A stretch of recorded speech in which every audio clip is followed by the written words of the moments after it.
On the last episode, we were still working trying to remove the cylinder head from the atomic universal diesel. Wow.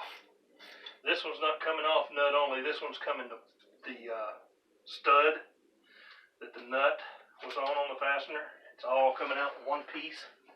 So it's taking a little bit longer. Get my little light hammer here.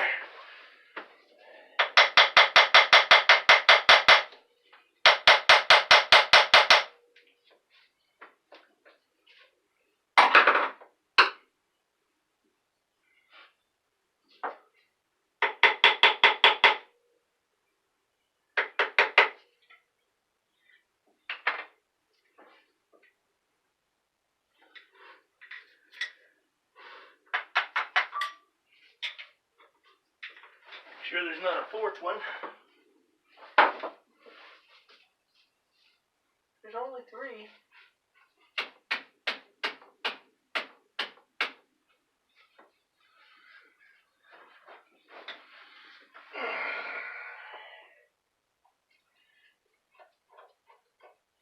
Now, the principle of the diesel engine is that it runs off of compression to heat the air to combust its fuel, and then what you wind up with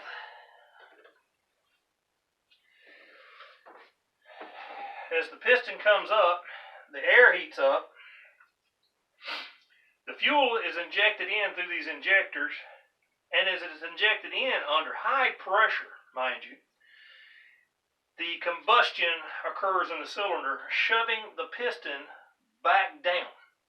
Now, this piston wants to go completely through the bottom of the boat. But the thing is, it's hooked on a crank, and the crank turns this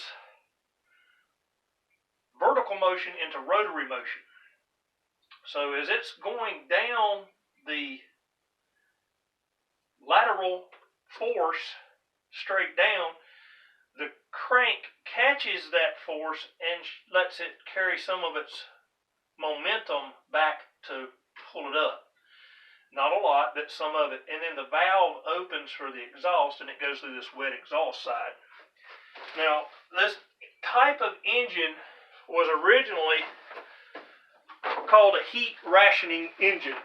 It was developed by a man named Rudolf Diesel, introduced at the World's Fair in 1900. Now, what Rudolf Diesel had is he had an engine that he wanted to eliminate pollution. And he was approached by Henry Ford, and Henry Ford asked him, could he make them small enough to run his automobiles? And he was like, yes, sir, that would be no problem at all. Because Henry Ford in 1900 was concerned with pollution. Now, the reason Rudolf Diesel called this a heat rationing engine is because it was made to burn any waste oil or oil product that was combustible. He actually introduced it at the World Fair running on peanut oil,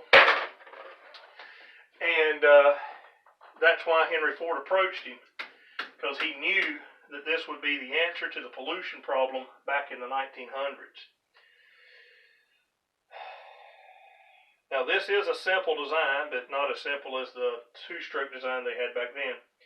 I'm going to have to take a break because I'm going to have to get this rubber pipe loose so that I can get some flex and movement. I don't think I'm going to get any movement out of that to get this to come loose from the engine. So let me take a quick break and go get something to work on this.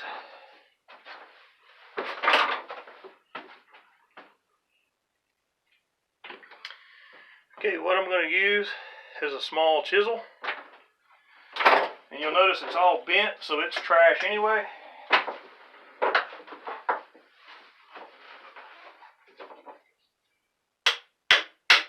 There we go. And there's our separation, and I don't have to unhook the hose over there. Probably be a good idea, but I didn't.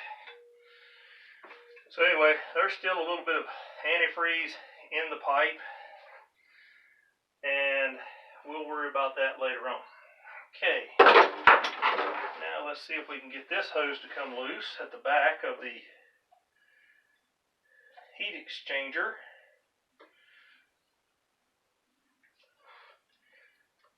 Now, I was reading on this particular boat, this is supposed to be all fresh water. It's not supposed to have any salt water come through it.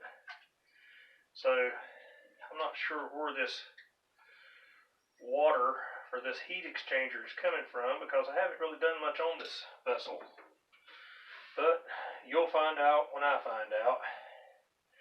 And if you're a Catalina yacht expert and you already know, hey, I welcome your comment. That would be great. I'm gonna quit saying I've said it about 30 times, haven't I? So we'll try and get this thing apart. It may take 2 videos, but we'll get there eventually. Okay, I've got this hose loose. I need to get this hose loose under the overflow hose. And the overflow hose looks like it just overflows into the bilge area. And I think I'm going to do an automotive improvement on that. And I'm actually going to put me an overflow tank in here. And what that'll do as your system vents, this spring in this cap's pushed up and it lets it go out this little port whenever you build too much pressure, and it'll vent out. The only problem with that is if you're 2,000 miles out in the ocean and you vent out and you have no coolant, you can't put salt water back in this. It'll destroy everything in your engine. So you either got to have coolant or something. And this way you can monitor your coolant station just like you do on your automobile. And it'd be easy to put a coolant jug on this vessel. And I can get them relatively for free. So we will be putting a overflow jug on this vessel. All I gotta do is go to the junkyard and pick one up off of a car.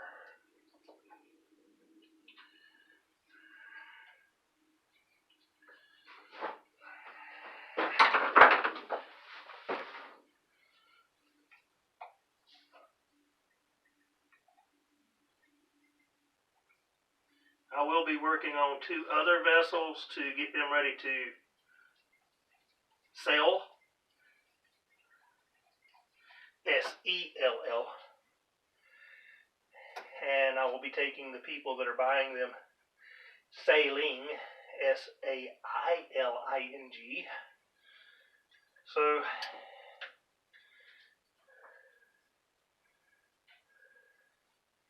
we'll have a couple other little videos that pop in to fill in between these whenever this one's being worked on and complete. So I will keep titling this one. This one is going to be the end of season 1. When I get this engine out, we'll start season 2 up. That way, anybody that wants to keep up with it, they'll know the engine came out in season 1. The engine goes back in, hopefully in season 2. So that if you're looking up videos, you don't have to look at 3,000 from now, count time, whatever it is. I want to break it down to kind of where it's seasons and episode, so that you can, in your captain's log, write down, hey, the last one I watched was this, and I'm waiting on this next one to come out. So it won't be episode 4,534. And if I ever live long enough to make that many videos, as you see, the progress of which I'm doing videos is not that rapid, so I doubt I'll live as long to do that. I've looked at everything that I could possibly do for retirement, and what I want to do is acquire my captain's license. I'm going to go for the over. See, the next one over is, I think it's 100-ton vessel. That's what I'm thinking about getting. And the reason for that is I want to be able to take people out on one of my boats and they can pay me. And, if you limit it to a 6-pack license and there's 7 people in the family, guess what they're going to do? they're not going to leave somebody ashore and say, okay, Mommy, we're all going out to have this great time. We're going out without you. And then take off and leave one of the family members. It doesn't work out that way too good. I wouldn't leave my family behind. I'd want them to come with me. And that's why I want to get the multi-ton, and I can take out more passengers. And the basics of it is I'm getting old. I want to retire. And what would be a better retirement than living on a boat and making money doing it? So I'm trying to get myself moved out. I got to find whether I want to move to North Carolina coast. I really don't want to go to Florida. Not a fan of the bugs that live there. So this thing is outsmarting me, boys and girls.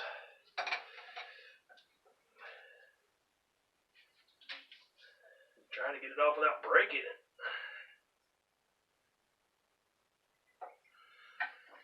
But that's what I would really like to do, because I loved my time when I lived on the ocean on a commercial fishing boat. And if Captain Richard of the Real Action from back in 1990s finds this, hey, still think about you every day, brother. You and Todd and the other guy, I can't remember his name. He was one that had all the kids, that was the butcher on the boat, that butchered our fish and put them in the hold. I love that trip. And that's one of the things, being out there on the Gulf Stream with those great guys. They got me hooked on something that I can't get out of my system. No matter how hard I try, I want to be back on the ocean. So, we're getting closer. What might wind up being 3 parts, because I know we're already past 20 minutes at this point. Oh.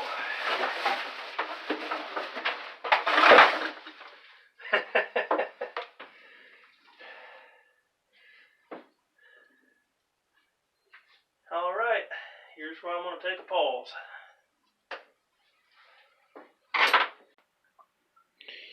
Well, that's going to be a wrap for today. I would like to ask you to continue watching on Season 1. That'll be Episode 8. 1989 Catalina named No Ma'am. The engine teardown. Thank you for viewing, like, subscribe, and follow.